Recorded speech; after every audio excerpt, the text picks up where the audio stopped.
Nek bisa ngene aku bakal tak bales.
Sopo kang dadaran nganti kowe wani nyempani aku saka mburi. Wanoke, aku orang boni. Yo kene wae kowe lak sempalani. Mergo kowe wis nalinsir saka bebener. Kowe ngakai marang aji Gusindas. Pintar sih. Dadi kowe dinawa kawan aku. Yen aku arep ngakai sebelum kan. Aku ora ndakwo. Kabeh iki sing dadi wasunyatane yen kowe kepengin ngakai aji pintar sih. Iki kan luput. Yo kene aku luput. Satemene aku ora kepengin ngakai kawan sedulurmu. Nanging aku kepengin tetulung kawan sedulurmu. Hah? Sing arep dibadhok kula ngabekti. Kabeh emong kawadanmu kepengin endos karo kaluputan. Kowe lagi nglakoni apa sing kok temindake? Enak, yo pertama ora ganggu malah. Yen pancen kowe semono pelaporan nrimake. Mergo kowe wani nyempani aku. Yen kowe trimo,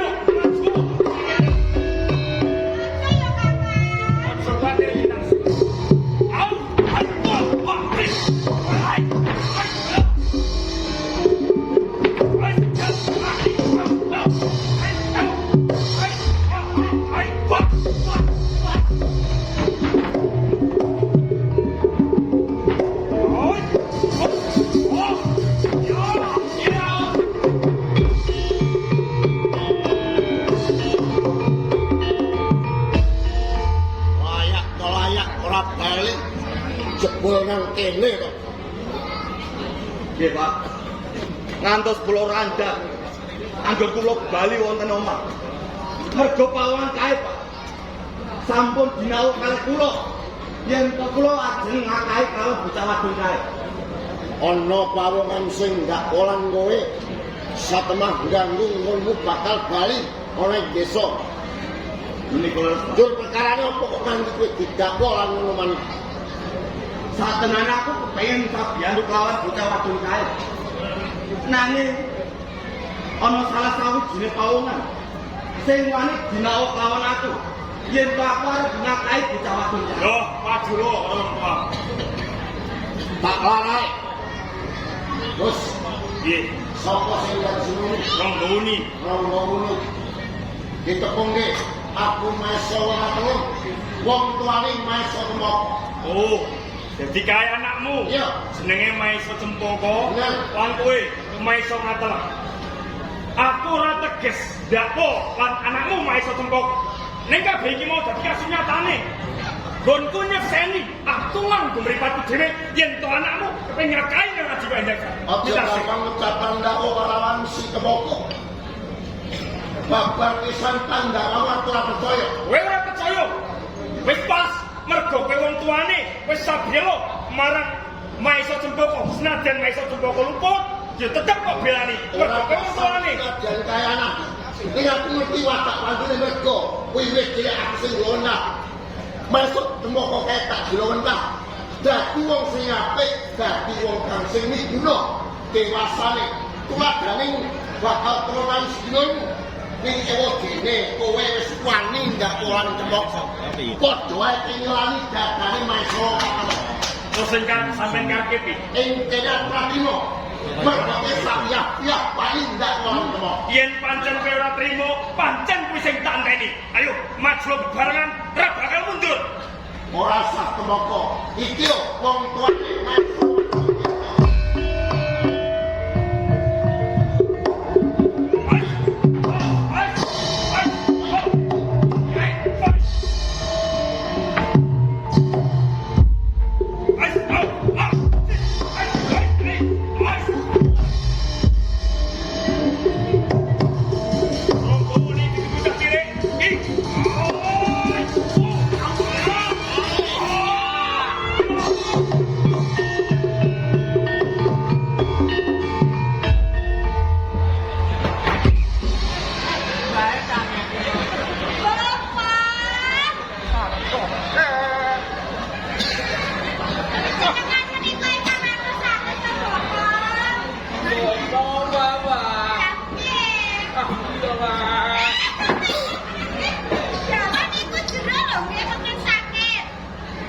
Bawa sakit.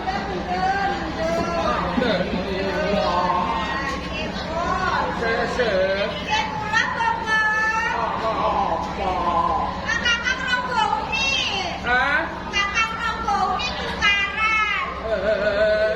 Kakakmu Raga Muni nuru jagung bakaran. Ora malah enak nduk dipangan. Tukaran gelut niku lek bapak gelut. Bar nuru jagung bakaran nuru welut. Gelut. Rasa banter kene ora budek. Ah, wis sampeyan niku lho. Kakang Ronggoni gelut. Karo pawongan niku. Hah? Karo pawongan niku lho. Kalau aku kene. Iso nek jawa sampeyan niku lho. Karo sapa? Kare niku lho bapak. Sinuwun Prabu Maesa wong atelah. Sampai di pati-pati.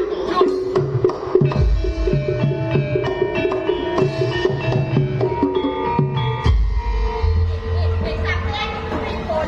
Sampeyan niku pripun? Sampeyan iki pripun? Lho kok malah sampeyan kemarin belani karo pawongan niku. Lho wong niki.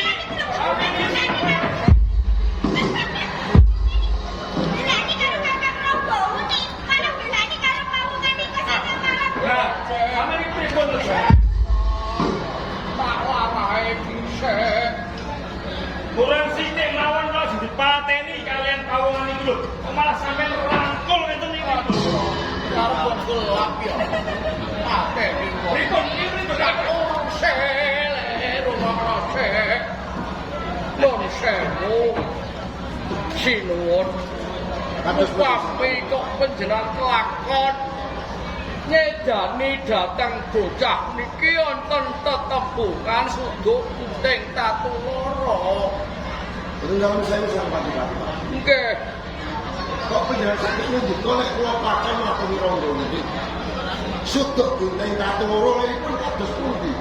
Aturan presa menawi Rangga Muni menika tasih kepurunan panjenengan piyambak titisipun sinuwun Prabu Anusapati sinuwun. Boten percaya. Kula boten percaya nek Rangga Muni menika titisipun kawas Prabu Anusapati. Boten pitados. Kula boten pitados. Cariyosipun kados ngaten.